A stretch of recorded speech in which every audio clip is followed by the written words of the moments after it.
Yo creo que muchos de ustedes recuerdan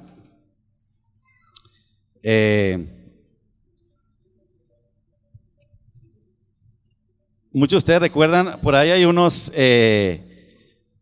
digámoslo así como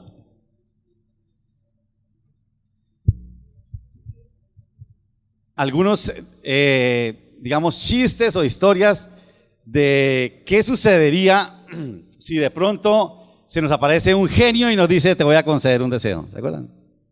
Y eso circulan por ahí por la internet, y entonces al hombre le dicen: un solo deseo, ¿recuerdan? Y entonces dice: ¿y cuál quiere usted? Y dice: no, yo quiero que me construya una carretera de aquí a la playa porque quiero ir todos los días a la playa. ¿Se acuerdan de esa historia? Y entonces le dice: no sé cuántos carriles, y el genio le dice: no, eso es muy complicado. ¿Se acuerdan? Y entonces le dice el hombre: listo, no, pida otra cosa, eso está muy complicado. Entonces el genio le dice, el hombre le dice: bueno, listo, si no puede con la carretera, entonces yo quiero que usted me ayude, el deseo mío es entender a mi mujer. ¿Se acuerdan? Y entonces el genio le dice: ¿de cuántos carriles que quiere la carretera? Y el otro es la historia de el genio que se le parece a la mujer y le dice: te voy a dar 3 deseos. 3 deseos, sí, lo que usted quiera. Pero solamente quiero hacer una advertencia: que de todo lo que usted pida, a su esposo le voy a dar 1000 veces más de lo que le voy a dar a usted. ¿Se acuerdan de ese? ¿Está bien? Dice: bueno, listo. Entonces le dice: yo quiero tener mucho dinero. Recuerde que su esposo va a recibir 1000 veces más. No importa, ¿cierto? Dame mucho dinero. Y el segundo le dice: segundo deseo es que quiero ser la mujer más hermosa que exista. Dice: recuerde que su esposo va a ser, pero todas las mujeres correrán detrás de él, no importa. Y el tercero le dice: el tercero es que a mí me dé un pequeño infarto, ¿cierto? ¿Se acuerda de esa historia?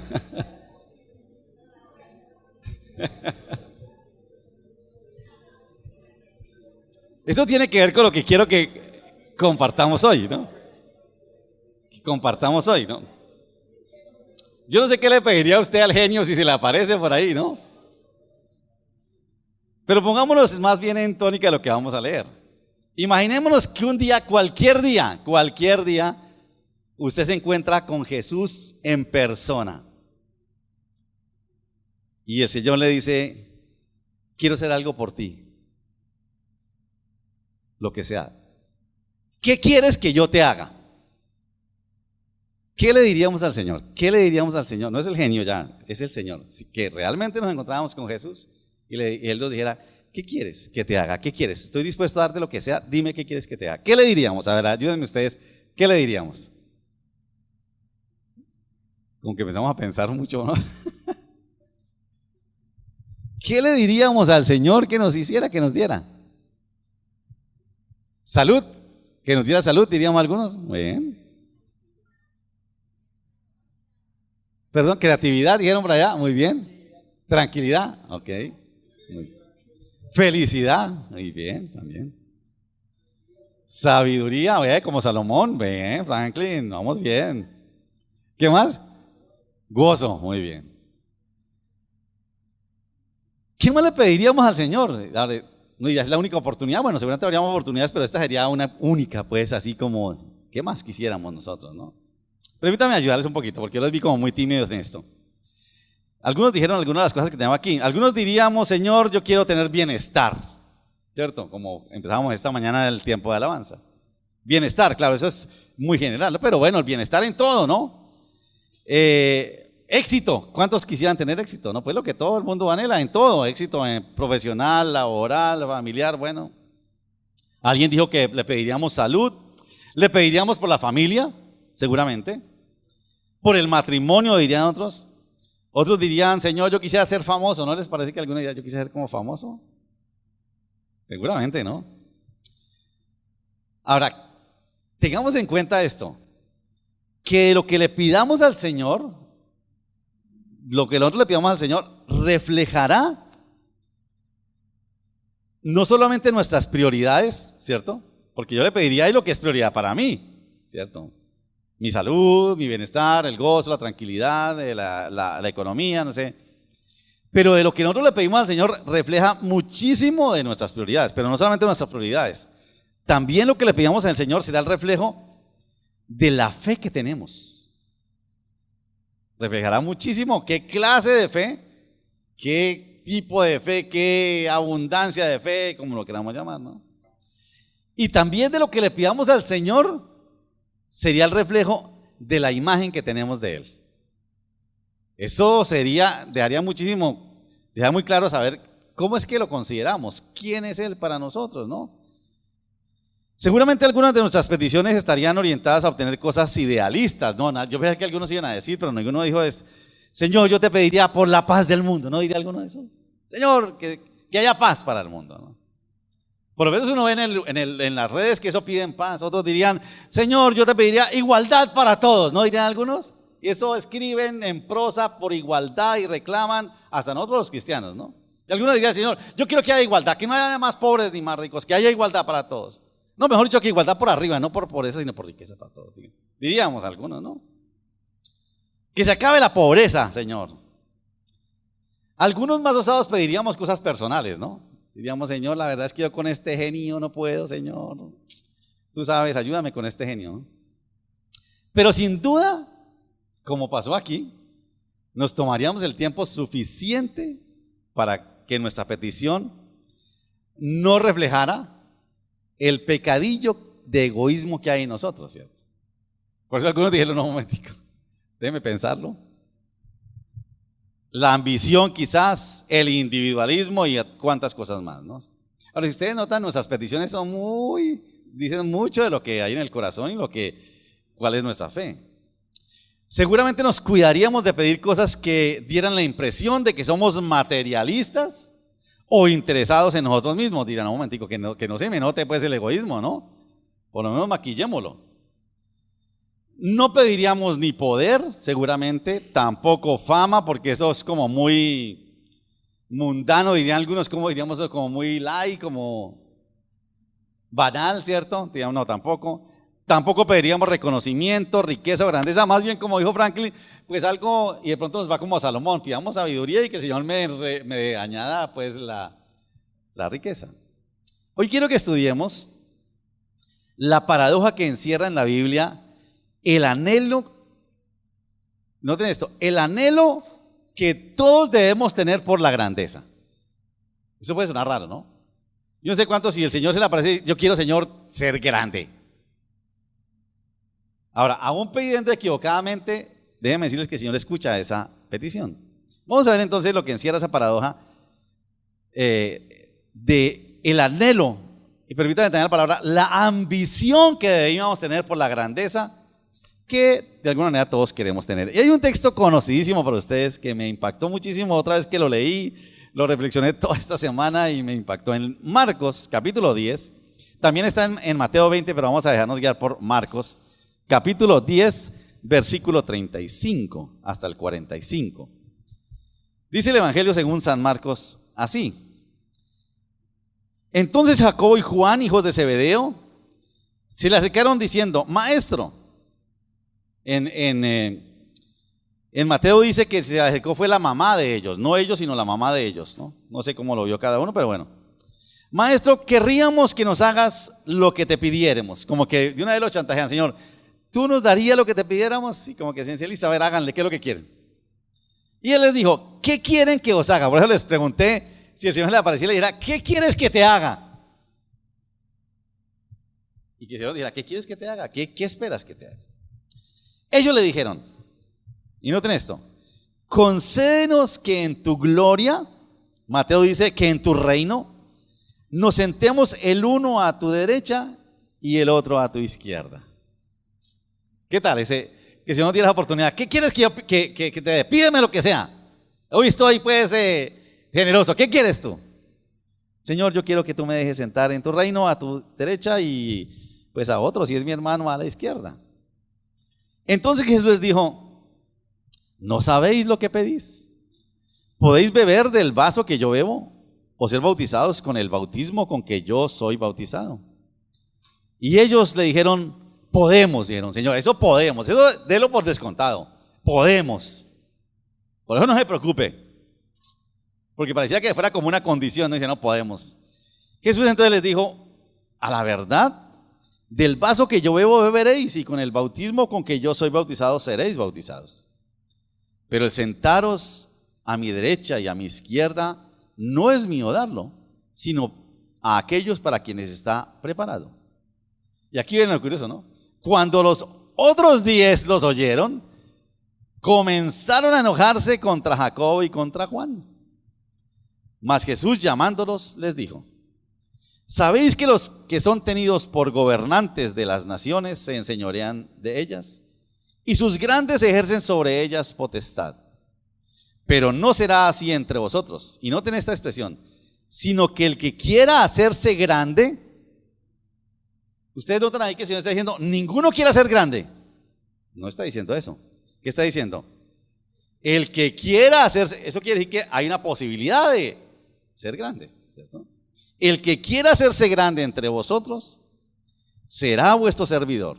Y el que de vosotros quiera ser el primero será siervo de todos. Esa palabra también ténganla en cuenta. No de alguno, de todos. O sea, si yo quiero ser grande, tengo que servir a todos, a todos. Pues yo sirvo a mi familia, soy pero muy obediente, ¿cierto? Algunos de la iglesia, pero es que a la gente que no me cae bien, dice, no, ahí dice, mi Biblia dice, ¿será siervo de quiénes?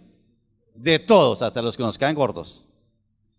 Porque el Hijo del Hombre no vino para ser servido, sino para servir y para dar su vida en rescate por muchos. Este es el versículo lema que hemos tenido para este año, ¿no?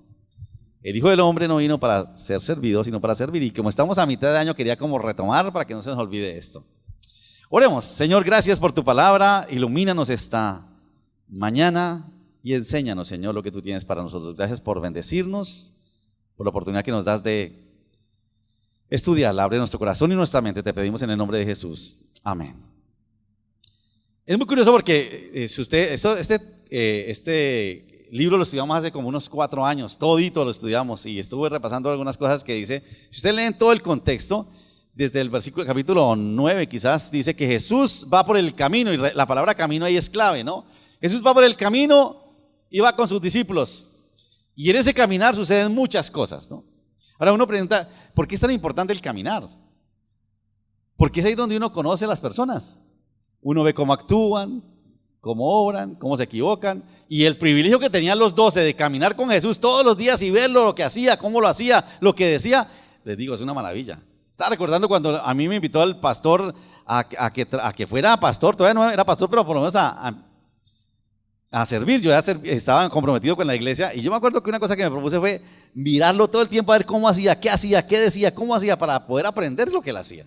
Fue un privilegio para mí, la verdad que además dijo que era un hombre muy experimentado y bueno, aprendí muchísimo de él, ¿no? Ese es el camino y aquí Jesús va caminando con los 12 y suceden varias cosas que le enseñan a ellos muchas cosas. Algunas cosas que suceden ahí que le salen al encuentro unos fariseos quienes lo cuestionan sobre el divorcio y Jesús les enseña y les orienta sobre el divorcio. Luego le presentan unos niños para que los bendiga y sus discípulos tratan de impedírselo, pero ustedes ya saben lo que hace el Señor y dice, no, déjenlos. Más adelante le sale un hombre rico queriendo saber sobre lo que hay que hacer para heredar la vida eterna. O sea, suceden muchas cosas en ese camino. Y cuando van por el camino para Jerusalén, les vuelve a anunciar el padecimiento y la muerte. Ese es el pasaje inmediatamente anterior a lo que acabamos de leer. Ahí les vuelve a anunciar lo que va a sucederle a él, lo que le esperaba de su muerte y su resurrección al tercer día. Lo increíble es que después de que Jesús les habla de eso es cuando sucede este evento. 2 de sus discípulos, Jacobo y Juan, los hijos de Zebedeo, le hacen una petición que indigna al resto, ¿no? Ahora nosotros digamos, no me hubiera indignado, como estos de ventajosos, ¿no? Aprovechados, ¿no? Todos se sintieron indignados los otros 10. Al parecer estos 2 se querían aprovechar de las circunstancias y pretenden que Jesús les dé prioridad a ellos. Señor, permítenos a nosotros 2. Llegamos primero, se nos ocurrió primero que a los otros 10, que nos sentemos uno a la derecha y el otro a la izquierda, Señor. Pareciera que se estuvieran aprovechando, ¿no? Su petición refleja egoísmo, porque no piensan en el resto, pero también refleja un oportunismo tremendo, ¿no? Aprovechemos aquí, ¿cierto? Parece que ya va a morir, entonces aprovechemos esto. Sin embargo, como el Señor conoce las intenciones del corazón, aprovecha para darles una lección sobre la forma como se concibe la grandeza en el reino y el reconocimiento del reino. A todos, entonces llama, no a los dos, sino a todos, vengan todos los muchachos, los 12 y venga les digo, y les da una lección a todos. Lo que Jesús enseña a sus discípulos es que el deseo de tener privilegios o grandeza en su reino es posible. ¿Vieron ustedes? Es posible. Jesús nunca los juzga por lo que piden. Lo que dice es que ustedes no saben lo que están pidiendo. Porque ellos están pidiendo quizás con una intención equivocada, pero de alguna manera lo que están pidiendo es algo que se puede obtener. Y ahí les da el camino. Y lo que vamos a hablar precisamente hoy es cómo es el camino para la grandeza y qué es lo que el Señor dice que deben hacer, ¿no? Entonces Jesús les enseña a sus discípulos que el deseo de tener privilegios o grandeza en su reino es posible y procede a enseñarles el camino que hay que seguir si quieren alcanzar la grandeza. Dos cosas en general quiero hacer ver esto, ¿no? Lo primero es que para caminar el camino de la grandeza hay que tener algo que aquí suena, es una expresión que se puede tomar de una forma positiva o negativa. Si usted quiere caminar el camino de la grandeza, tiene que tener ambición. Eso suena raro, ¿no? ¿Y la ambición es un pecado? No siempre es un pecado. Y vamos a ver por qué. Como digo, la ambición es una actitud que se puede ser vista tanto positiva como negativamente, ¿cierto? Esos dos discípulos muestran su ambición por el reconocimiento, el prestigio, tal vez el poder que representaría sentarnos a la derecha y a la izquierda. Digamos, si nosotros estamos ahí, los otros 10 pues van a estar obedeciéndonos al resto, ¿no? A nosotros dos, ¿no? Pero sobre todo tienen ambición de grandeza. Estar sentado a la derecha y a la izquierda de Jesús, por favor, es un privilegio y un sitio que no todo el mundo lo ocupa. Por lo menos así es que la identifica el Señor. Pero en nuestro tiempo, pensemos ya en nuestro contexto hoy en día, también se nos enseña que debemos tener ambiciones, ¿o no? Hay que tener ambiciones, o por lo menos sueños, o como lo llamamos hoy, pero eso es ambición, ¿cierto? Mejorar nuestro estilo de vida, poder prosperar, ¿cierto? Tener éxito, poder crecer, eso es ambición. Ahí no está vista de una manera negativa. Ambicionamos tener un buen trabajo, hasta le pedimos al Señor por eso, ¿no? Realizarnos como profesionales y decimos, Señor, yo quiero ser el mejor profesional, ¿cierto? El mejor médico, el mejor ingeniero. Y eso lo pedimos porque eso es parte de lo que pedimos al Señor. Pedimos o quisiéramos tener una linda familia, una estabilidad económica, las comodidades necesarias para estar bien, un buen matrimonio o la buena salud. Esas son cosas que todos ambicionamos y eso, si alguien dice yo ambiciono eso, tener una buena familia, una familia feliz, alguien diría, uy, usted cómo es de pecadores, que ambicioso. No, eso está muy bien, ¿cierto?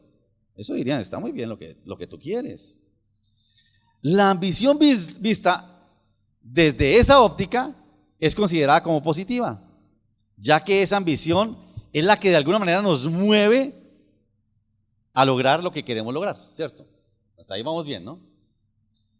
Lo curioso es que frente a la petición de Jacobo y Juan, quienes quieren ocupar puestos de honor más importantes en el reino de Dios, petición que, como ya vimos, indignó a los otros 10 discípulos, a mí me impactó muchísimo es que Jesús no los cuestiona. Jesús no les dijo, uy, pero ustedes sí son pecadores, ¿no? Egoístas. No, no les dijo eso. Le dijo, ¿ustedes se quieren ser grandes? Sí, Señor, pero es que ustedes no saben lo que están pidiendo. Si notan ustedes que el Señor no los juzga. Eso me impactó muchísimo. El Señor no los juzga a ellos. No los cuestiona. No les recrimina por el egoísmo que están teniendo por encima de los otros, ni por su ambición al atreverse a hacer esa petición. Lo que sí les hace ver el Señor a sus discípulos es la ignorancia acerca de las prioridades del reino. Ah, eso sí les hace ver, le dice. Ustedes no saben lo que piden y no saben cómo es la grandeza del reino, que se las voy a explicar, muchachos, tranquilos. Eso es lo que hace el Señor. Pueden ser grandes en el reino. El que quiera ser grande, venga, les explico cómo es que se llega a la grandeza.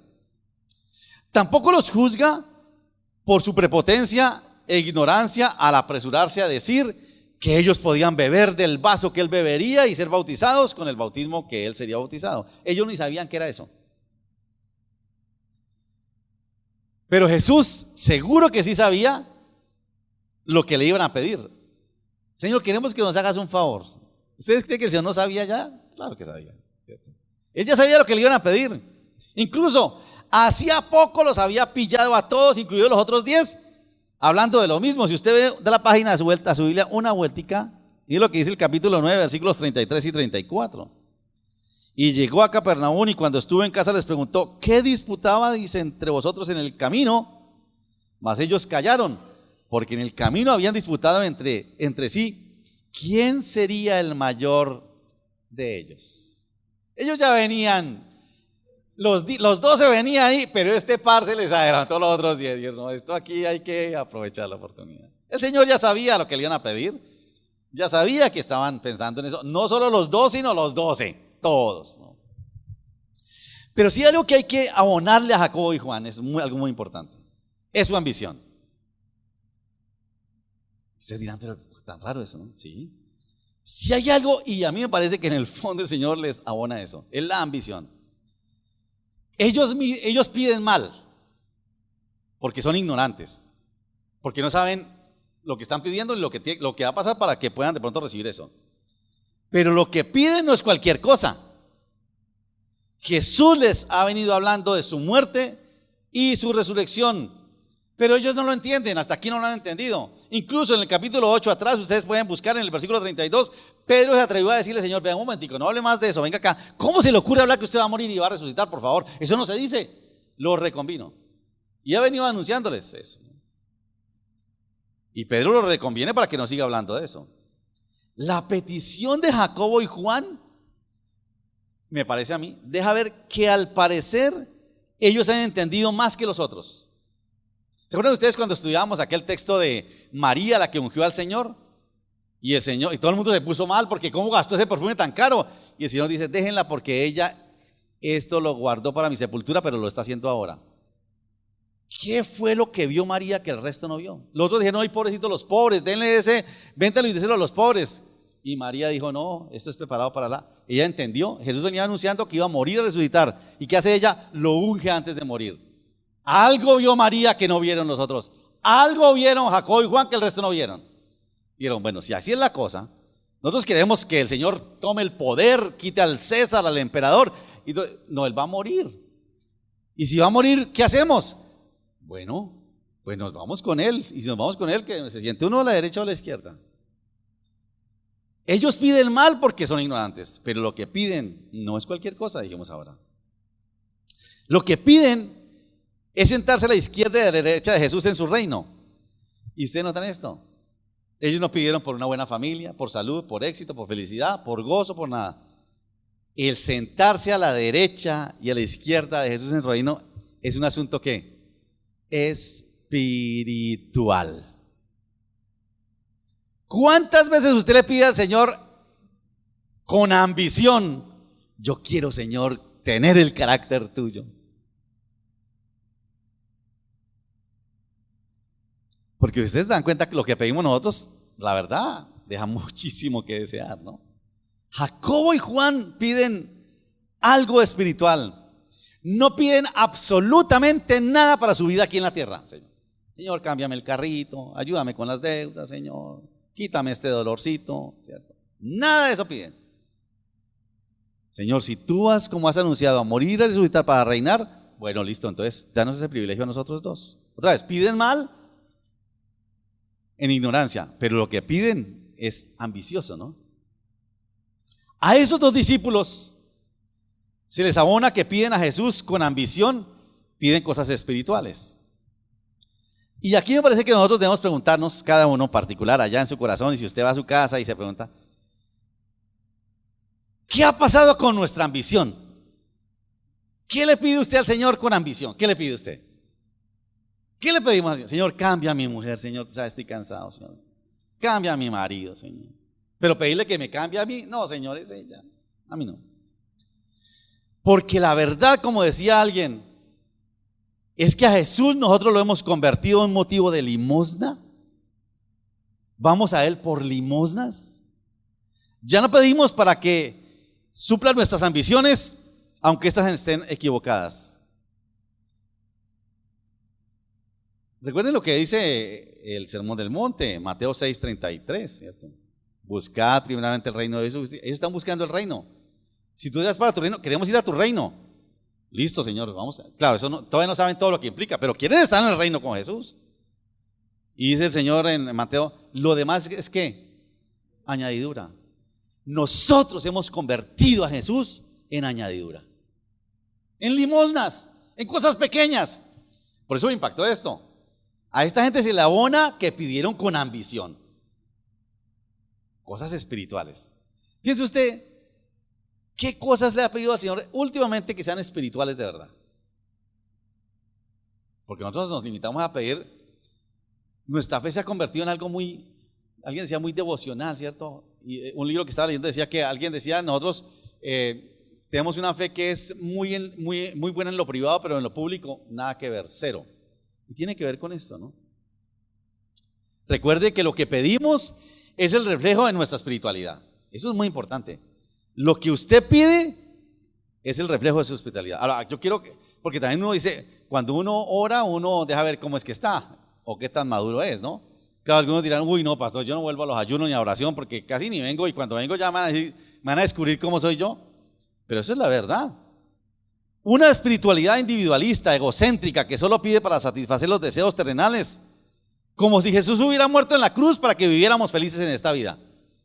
Jesús no murió en la cruz para que fuéramos felices en esta vida. No, no, no, eso son bobadas. El proyecto de Él es inmensamente grande. Estos dos hombres ambicionan cosas espirituales. Una pregunta sencilla. Dice Pablo en Corintios, ¿usted quiere tener los dones del Señor? Pídalos. Acuérdese usted cuándo fue la última vez que le dijo, Señor, yo quiero tener este don. El don de sanidad, Señor. El don del servicio. ¿Cuándo fue la última vez que usted dice, Señor, yo quiero de corazón que tú me bendigas con este don para servir a otros? ¿Cuánto fue la última vez que usted lo dijo? Esas son cosas espirituales.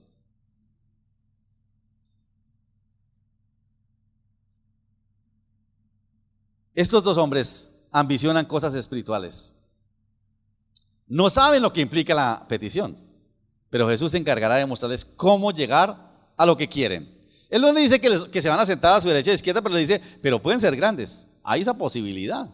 Y ya les voy a decir cómo es que es, les dice. En el momento de hacer la petición, los discípulos no sabían lo que supieron después, de que Jesús murió, resucitó y subió a los cielos. Que los que somos salvos, el Señor, como dice en Efesios, ¿recuerdan ustedes? Capítulo 2, ya nos ha sentado, ¿dónde? En lugares celestiales. Eso no lo sabían ellos, eso lo sabemos nosotros. Ellos están pidiendo sentarse en lugares celestiales, Señor, a tu derecha y a tu izquierda. Y dice Pablo en Efesios, los que somos salvos, el Señor nos ha sentado ya en lugares celestiales. Ahora, nosotros que conocemos eso ya ni siquiera preguntaríamos, Señor, ¿y me podrías dar el privilegio de sentarme a tu izquierda y a tu derecha? El Señor le va a decir, muchacho, ya estás allá. ¿Por qué pide lo que ya tienes? Ya lo tienes. Entonces, lo primero es que para transitar el camino de la grandeza hay que tener ambición. Y permítame decirlo así para que de pronto no suene raro. Ambición de la buena, pues digámoslo así. Pues porque dirán, uy, no, pero está aquí en esta iglesia, predican a los ambiciosos. No, no, no. Y lo segundo que enseña el texto es que para caminar el camino de la grandeza hay que tener a alguien que nos enseñe. Y Él les va a enseñar, ¿cierto? Les enseña, primero les dice que tienen que beber el vaso que Él va a beber y que tienen que bautizarse como Él y que tienen que hacer lo que Él hizo, de humillarse. Y finalmente dice, porque el Hijo del Hombre no vino para ser servido, sino para servir. O sea, ¿quién nos va a enseñar a nosotros a ser grandes? Él. Hay que aprender de Jesús. La ignorancia de los discípulos al hacer esta petición queda manifiesta en el hecho de que no saben qué piden. Ellos no saben lo que piden. Por eso Jesús les enseña dos pasos que les guiarán por el camino de la grandeza. Dos pasos. Al parecer para Jesús, llegar a ser grande en el reino es posible. Eso es lo que a mí me parece que yo entiendo ahí, ¿no? El que quiera hacerse grande entre vosotros será vuestro servidor. Hay posibilidad, ¿no? Es posible, ¿no? Claro, uno diría, bueno, ¿y cómo es la grandeza? Uno diría, bueno, este posmodernismo sería relativo. ¿Qué es ser grande? Bueno, ¿cómo lo sabemos, no? El que se encargará de decirnos si somos grandes o no es el Señor. Pero se puede, es posible, ¿no? El que quiera hacerse grande, les dice, dando a entender que aunque a él no le corresponde determinar quién se sentará a su derecha o a su izquierda, sí les puede acercar a la grandeza. Le dice, ¿ustedes quieren acercarse a ser grandes en el reino? Esto es lo que tienen que hacer.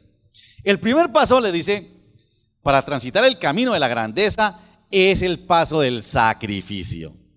Eso es. El primer paso es el paso del sacrificio, ¿no? Deben beber el vaso que yo voy a beber, el cáliz de la ira de Dios. Eso implica la amargura del dolor, el sufrimiento y el sacrificio, el cual todos los que quieren hacer grandes tienen que transitar. Así como Jesús más adelante o lo venía transitando. ¿Recuerdan ustedes? Claro, aquí nosotros tenemos una idea que no la tenían ellos. ¿Recuerdan ustedes Filipenses capítulo 2? Haya pues este sentir entre ustedes, ¿cierto? Que Jesús, siendo Dios, no estimó el ser igual a Dios como cosa que aferrarse, sino que se despojó. Eso lo sabemos nosotros ya y lo tenemos claro. Eso no lo tenían claro ellos. Nosotros lo tenemos claro. Pero para que Jesús fuera hecho grande, como dicen Filipenses, tuvo que beber el cáliz de la amargura por cargar el pecado de toda la humanidad y el dolor. Y todos aquellos que quieran ser grandes en el reino tendrán que beber el cáliz de la amargura. El cáliz del dolor, el que Jesús también bebió. Pero no solamente eso. Tendrán que ser bautizados con el bautismo con el que Jesús sería bautizado. Uno dirá, pero bueno, ya soy bautizado, yo me bauticé aquí con una piscina y todo. No habla de ese bautismo. Está hablando del bautismo donde se identifican con Jesús en el sufrimiento y en la muerte. Y por eso Jesús le dice, ellos le dicen, Señor, nosotros podemos. Dice, sí, yo sé que a ustedes les va a tocar, muchachos, no quiero asustarlos, pero ustedes van a pasar también por el cáliz de la amargura y también van a ser bautizados. El Señor sabía que todos iban a pasar por el sufrimiento. Dicen que el que menos sufrió, si fue que no sufrió, fue Juan. Porque estaba, ¿cómo es que se dice? Lo desterrado a Patmos. El resto, todos los demás fueron mártires. Todos fueron mártires. ¿Son grandes en el reino? Seguramente que sí. Seguramente que sí. Todos fueron mártires, los 12, ¿no? Ahora, de eso nosotros no hablamos mucho hoy, ¿no? Porque hoy dicen, no, pare de sufrir, dicen. El problema es que con el Señor no es así. También entonces tenían que ser bautizados con el mismo bautismo con que Jesús sería bautizado, que quería decir que se identificarían con Él en su sufrimiento y su muerte.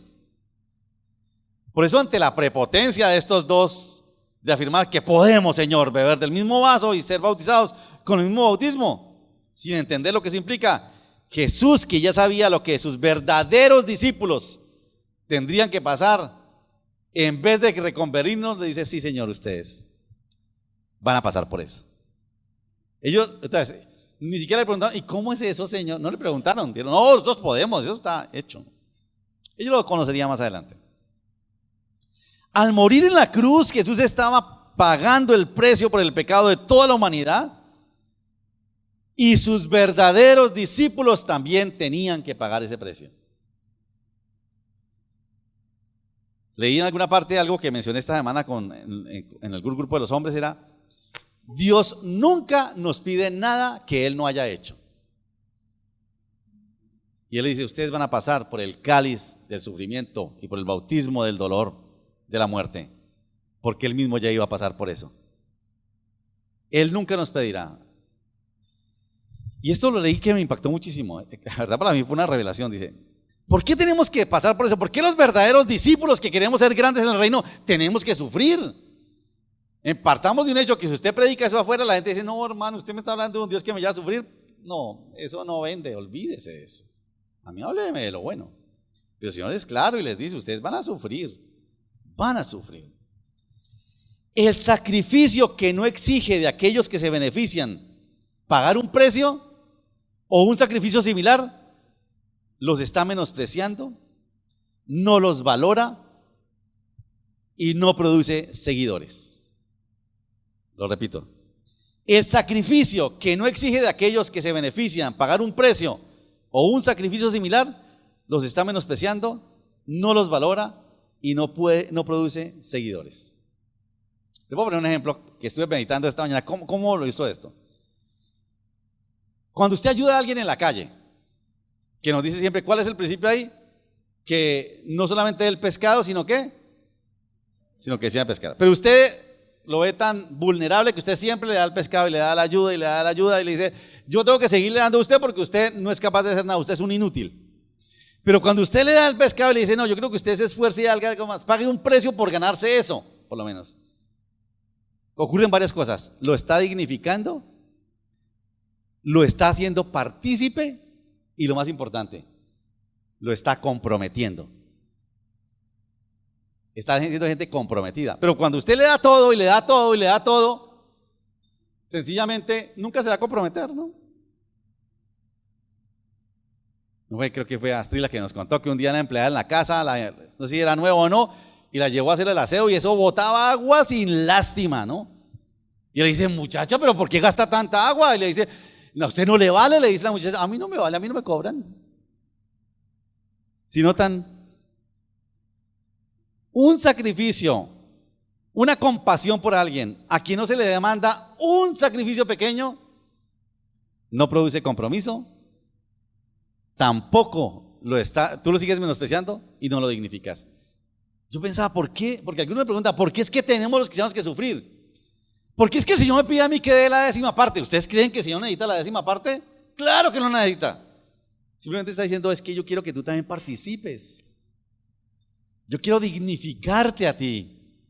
Yo quiero que tú te comprometas. ¿No dice el Señor que donde está tu tesoro está tu corazón? Que tú hagas parte de eso. Estaba leyendo ahorita, porque vino a mi mente, cuando el Señor crea todo, le dice, Adán, esto es todo. Ahora lo que tú tienes que hacer, Adán, es que póngale nombre. Y dice el texto, y todo lo que Adán le puso nombre, así se llama hoy. El Señor había dicho, yo le pongo nombre, usted no es capaz, usted es un pobre ser humano. Algunos teólogos dicen que parte de lo que el Señor hace con darle ese privilegio a Adán es co-crear con él. Darle un pedacito de que usted también creó algo, creó un nombre para algo. Es el privilegio que nos hace a nosotros de participar también. Los verdaderos discípulos del Señor que quieren grandeza en el reino participarán y tienen que participar con el sufrimiento porque nos dignifica, porque nos hace ver que tenemos capacidades, porque nos involucra y me parece que lo más importante es eso, porque los vuelve comprometidos, los hace seguidores. A quien se le da todo nunca estará comprometido, nunca. Les digo, para mí esto fue una revelación increíble. Cuando Dios nos pide que demos, no es porque lo necesite. Lo hace porque valora nuestro esfuerzo. Nos hace partícipes de su obra y nos tiene en cuenta. Todo el que desee transitar el camino de la grandeza deberá identificarse con el sacrificio de Jesús y pagar el precio. Claro, no sé, yo sé que algunos se quedarán mirando, uy Señor, pero entonces ¿cómo será el dolor? ¿Cómo serán los azotes? Uno no sabe ni cuál será el dolor. Simplemente tendríamos que pagar un precio. El otro paso que les dice el Señor que es necesario para llegar a ser grande en el reino es que hay que humillarse a ser siervo como lo hizo Él. Ustedes tienen que hacer como Él, les dice. Así el Hijo del Hombre no vino para ser servido, sino para servir. Así como Él sirvió a personas más pequeñas e insignificantes que Él como nosotros, del mismo modo, el que quiera ser grande, el que desee grandeza, tendrá que servir a los demás, tendrá que ser siervo de los otros. O mejor, hay usados términos, creo que es diaconía, ese servicio, y el otro es el dulos. Y dulos tendrá que ser esclavo de todos, dice ahí. De todos. El que quiere ser grande tendrá que ser esclavo de todos. Ah, bueno, ahí como que los muchachos ya iban entendiendo que la cosa no era tan fácil, ¿no? En el momento en que Jesús enseña esto a sus discípulos, ellos no entendieron lo que les decía. Seguro que no lo entendieron. ¿A qué se refiere? Sería después que entenderían que Jesús mismo se despojó a sí mismo, tomando voluntariamente, forma de siervo, se hizo semejante a los hombres y estando en condición de hombre se humilló, haciéndose obediente hasta la muerte y muerte de cruz. Cuando Jesús hizo eso, y después de que hizo eso, solo después de que Él hizo eso, el Padre lo exaltó al máximo, a lo sumo, y le dio un nombre que es sobre todo nombre. Es decir, que lo hizo grande. Si Jesús ya era grande, lo hizo más grande.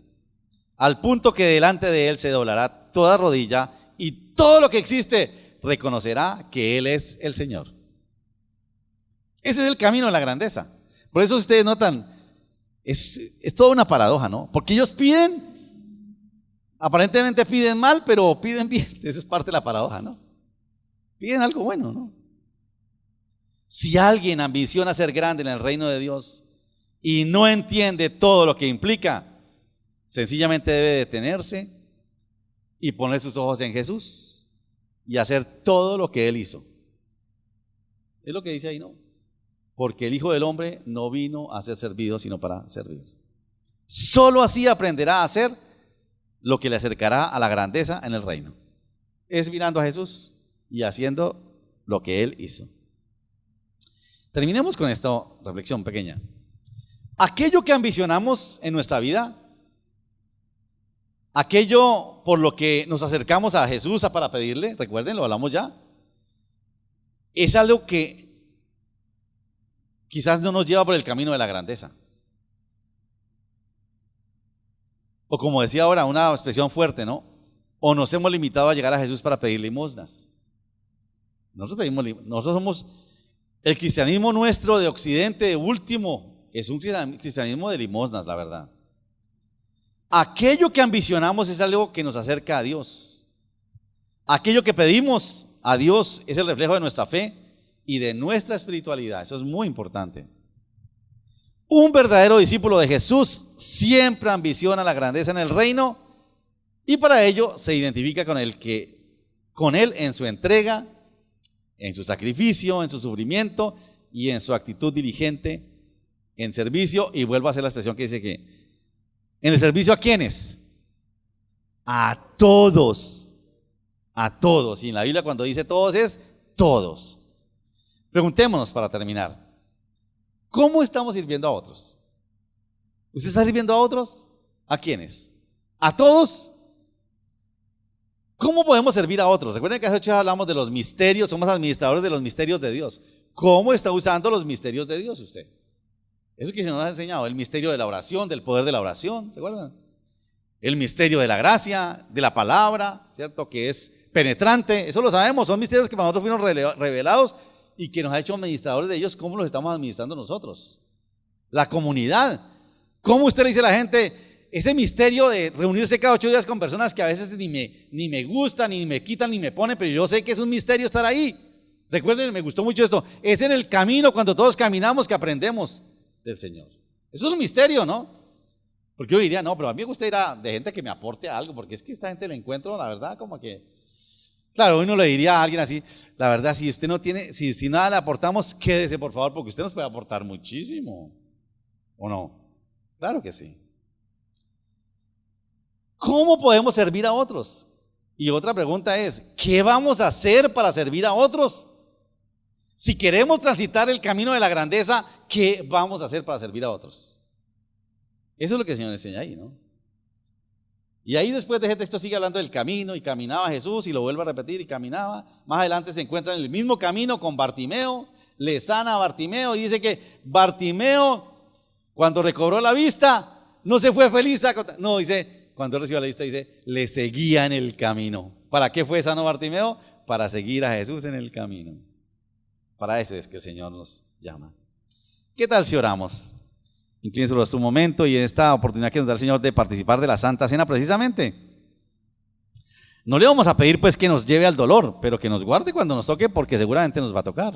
Los que somos verdaderos discípulos, nos va a tocar.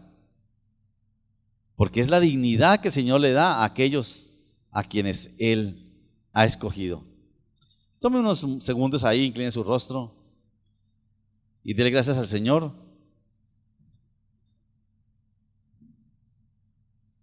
Señor, gracias por tu palabra, te damos esta mañana.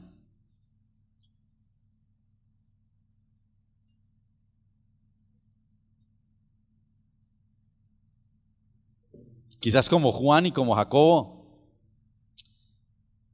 tenemos muchas cosas que quisiéramos que nos hiciera, Señor, peticiones sin límite quizás. Pero permite, Señor, que a la luz de esta palabra, de esta reflexión, podamos también evaluar nuestras peticiones. Porque lo que aprendemos de estos dos hombres es que, aunque pidieron en ignorancia, quizás aprovechándose de los otros 10, pero aún así, Señor, pidieron algo que aún nosotros pudiéramos pedir, Señor. Cosas espirituales, cosas, Señor, que seguramente quizás ni nos negarías, oh Dios. A veces, Señor, esa ambición porque tu Espíritu Santo haga una obra perfecta, no solamente en nosotros, sino en nuestro contexto, se nos olvida, Señor. Porque nuestra fe se ha vuelto muy devocional. Te hemos vuelto, Señor, un Dios de bolsillo al quien le pedimos solamente para que nos ayude en las cosas pequeñas, en las añadiduras. Y olvidamos, Señor, que tu muerte en la cruz, como celebramos este día, fue mucho mayor, fue por un motivo infinitamente mayor. Señor, permítenos descubrir los secretos de tu reino, Señor, donde podemos pedir cosas espirituales.